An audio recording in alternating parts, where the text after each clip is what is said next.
Cheers, guys. cheers, Cheers. cheers. Oh, look, it's coming. Oh, it's Lloyd. Hello, mate. How are you, Lloyd? Long time no see. Fancy you being late. How are you? Sorry I'm late. Stay fun. So tell us, how was your experience in Egypt? I was actually helping for the Ebola crisis with the MSF. I started in Guinea and worked across the land borders to Sierra Leone. Oh right, yeah, that was in West Africa, wasn't it? It was a really serious situation, wasn't it? Shocking. I heard the fatality rate was like 50%. Ooh. At the start, the peak was actually 950 cases per week. Yeah, I learned about Ebola through probably one of the sickest rappers in the UK at the moment. I actually bumped into him the other day.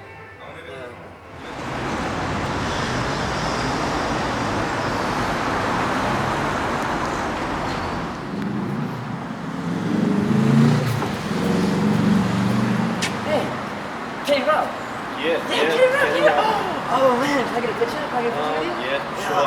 It's my day off, but okay. Oh, thanks man. Ready? Cheers. Oh, sick man, thank you. Hey, can you do that rap for me? The rap? Yeah, do the rap man, go on, do it. Everyone man, wants do to it, rap. do it, come on man, please. Okay, I'll do the rap. Yes. I'll do the rap.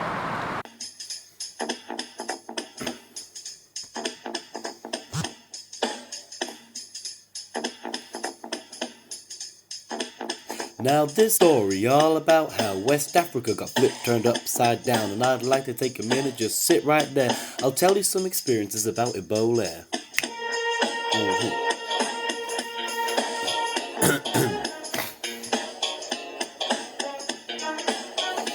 In West Africa, born and raised, collecting water is how he spent most of his days. Chilling out, maxing, relaxing, all cool. Him and his brother even went to school. Then Ebola came along and it was up to no good. It started wreaking death in the neighborhood. He coughed up a little bit of blood and his mama got scared. She said, "You're moving to a camp where they treat Ebola." Begged and pleaded with her the other day, but he was rammed in an ambulance and sent on his way. She gave him what she could and she said she might visit. He gave his rash a scratch and he said, "I hope I don't kick it." Worst class, yo, this is bad, but at least it's clean water and sometimes a glass. Is this what the people with Ebola living like? I hope he's alright. He waited in the lab for results to get here. It came out positive, so he's riddled with fear. I like to say that this case is rare, but too many people got Ebola.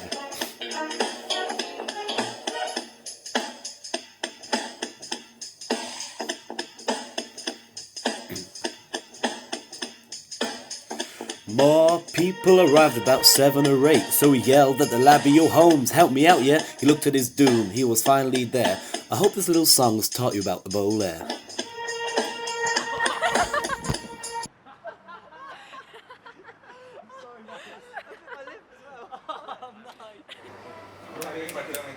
Yeah, that rap was sick. But did you see the BBC News clip about it?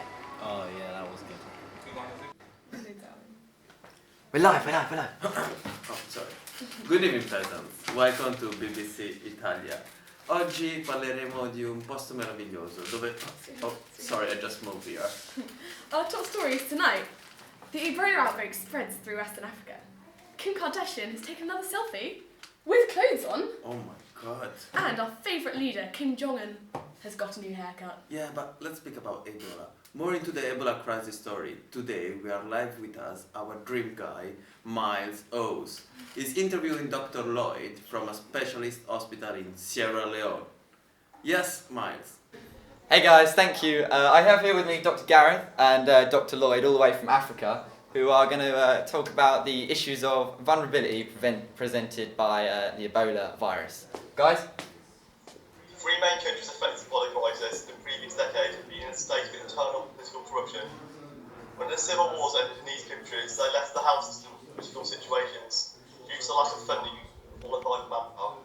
And as Lloyd said, with the Civil War, that's led to a lot of the population being uneducated, especially in sanitation and hygiene, which has helped spread Ebola so rapidly, as we've seen in the early cases in Liberia. So, how many doctors are aiding the response to the virus? At the moment, different NGO and national agencies are moving to the affected areas, but unfortunately, they'll find an extremely desperate situation. Previously, these 3 countries had a ratio of only 1 or 2 doctors per 100,000 people.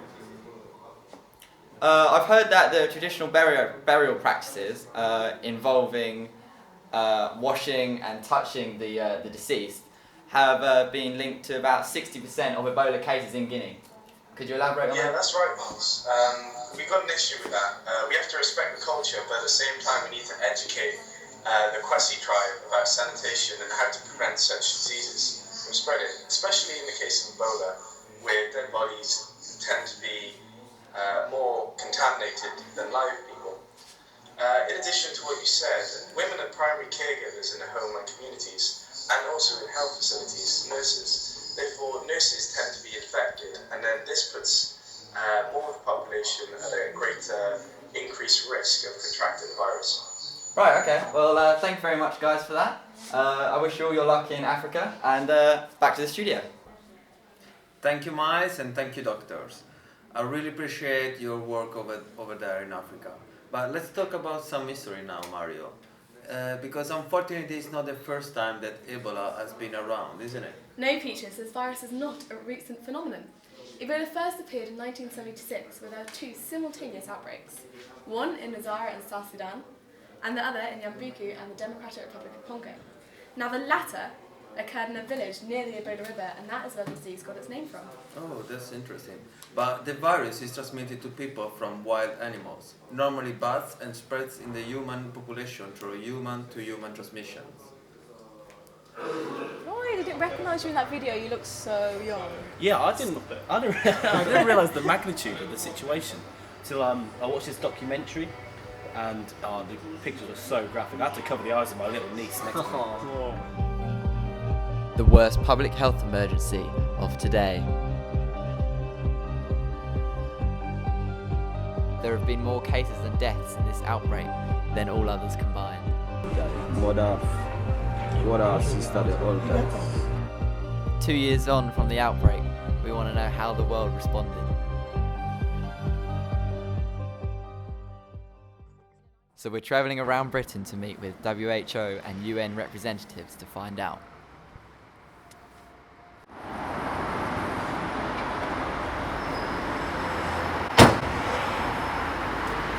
So today we're meeting with a WHO representative who's kindly agreed to speak with us today.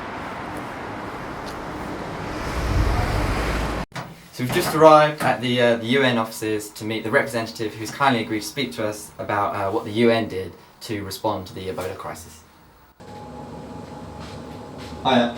Oh, hello. Thanks for meeting us today. So can you tell us a little bit about the WHO's response to the Ebola crisis? So the World Health Organization Director General declared West Africa a public health emergency outbreak in 2014 when we were reaching a peak of 950 cases per week. Oh wow. So it was a monumental task.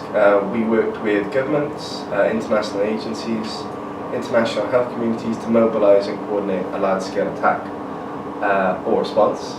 And when we got started, we only had a few diagnostic services and limited medical teams that could be trained to deal with the Ebola outbreak. Oh right, okay. Well, the World Health Organization was working just as hard here as it was in Liberia. In 2015, we had 6 rapid diagnostic tools that could detect Ebola virus within a matter of hours compared to when we first started, which was in a couple of days. And clinical trials for Ebola now have shown that the vaccine could be safe and effective and provide long-term treatment. So at this point you really had a lid on it then? Yeah, I guess you could say we got a lid on it now. So hiya. Thanks for meeting us today. Nice to meet you. So I was wondering if you could tell us a bit about the Ebola response, please. Well, the Ebola response required and still requires Yeah. the efforts of thousands of individuals and many organisations in order to be quick and effective. The international response has been unprecedented, Yeah. with many countries providing funding and doctors, for example. Oh, okay. So how were the UN directly involved? So the UN established the Global Ebola Response Coalition in Right. 2014 to provide strategic coordination for the response. It was made up of NGOs, representatives of badly affected countries and UN agencies. Right. So, for example, UNICEF, World Bank, WHO, WHO, UNMER was also created in 2014. Oh, the United Nations mission for Ebola emergency response? or Yeah, something? yeah, exactly, that's the one. Oh, okay. Yeah, the first ever UN emergency health mission, wasn't it? Something? Yeah, yeah. It officially closed on 31st of July, however, having achieved its objectives of basically scaling up the response on the ground by establishing unity of purpose among the responders. Oh, okay. Well, right, I think that's everything we have. Thank you very much for your time. No problem at all. Okay, cheers, thank you. Bye-bye. This information is so interesting, but this sounds so terrible. But let me know more about it. Well, there were some positive outcomes. Let me show you. Whoa. These were a few positive outcomes of Ebola. James Lovelock. Hello, I'm James Lovelock, a deep ecologist. I'm here to tell you a positive outcome from the Ebola crisis in reference to the Gaia hypothesis. Essentially, deep ecologists don't think from an anthropocentric point of view, putting humans first. Instead, we think from a biocentric point of view. Bearing this in mind, humans are the most environmentally destructive animals on this planet. Therefore, any form of culling on human population can be seen as a positive for Mother Earth. This planet is estimated by deep ecologists to only be able to sustain 2 to 4 million people compared to the current 7 billion.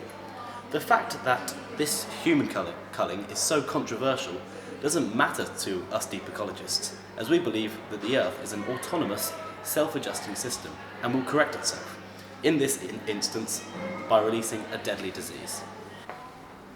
UN and Hunter. Hi, I'm Dr. Coe from the UN Development Agency. One way we use a non-mechanical mitigation to prevent zootonic spillover is through educational programs focused on controlling and restricting the supply of bushmeat. Wait. I'm the hunter. What do you say about the bushmeat? Well, what I was saying was the educational program is designed to reduce the consumption of primate meat, which is usually found dead in the forest and sold in local markets. This is a cost-effective way of mitigation. Have you tasted monkey meat? It's delicious. We can't stop to eat it. Do you know a young farm called Callum? He came last year during the gap year to Art Lion. See, what my agency is doing is we're designing programs which will reduce dependency on bushmeat. We hope to extend expansion of livestock farming and also cut down on the wild species that are being farmed. With this approach, we'll increase biosecurity and surveillance programs, which will prevent the emergence of other bacteria and things passed from humans by consumption. So with these investments, instead of being a hunter, you can become a farmer. You could invest in cow farming, and with the UN development programme, we can assist on vaccines, which will allow economic development in rural areas where it's needed most. Oxfam. During my gap year, I went to Liberia. I went with Oxfam, but other charities were there as well, such as WaterAid and MSF. When I was there, it was horrible, because 50% of the population were actually defecating in the streets. I helped run classes on how to improve sanitation, which helped to decrease death rates down to 30%. Sanitation standards were particularly low due to poor education. Some people simply didn't understand that their loved ones had become biohazards. Another key issue with sanitation, well, lack of, was in the ambulances. People who are suspected of having Ebola would be thrown into very cramped spaces together in the back of an ambulance, and therefore if they didn't have Ebola, they most certainly would get contaminated. Village Elder. World Health Organization. An anthropologist. I'm Dr. Moran of Manchester University, and what we studied in Liberia, Guinea and Sierra Leone is the Kwesi tribe. See, the Kwesi ethnicity practice burying the dead, and as they bury the dead in the crop fields, they wash the body. This spreads and contaminates other people with the Ebola virus. The issue with this is it leads to the spread of Ebola, and up to 60% in some cases. So we introduced international teams with non-mechanical mitigation, focusing on burials. This attached to the cultural aspect. This form of mitigation was invested in by us, the WHO, and we provided goats, 12 yards of white tissue, salt, oil, rice, in order for the tribes to complete the ceremonies while the burial teams disposed of the body. WHO and Dr. Moran opened a dialogue about this practice. At first we didn't agree. This is our culture and tradition. However, we accept that sanitation and hygiene is important, and the additional subsidies of the WHO programs will allow us to remain safe and invest in projects that are important to us. Baby girl, I said tonight is your lucky night. Peter Andre along with Bubler and Spotty Mike. I stop and stare at you, walking on the shore.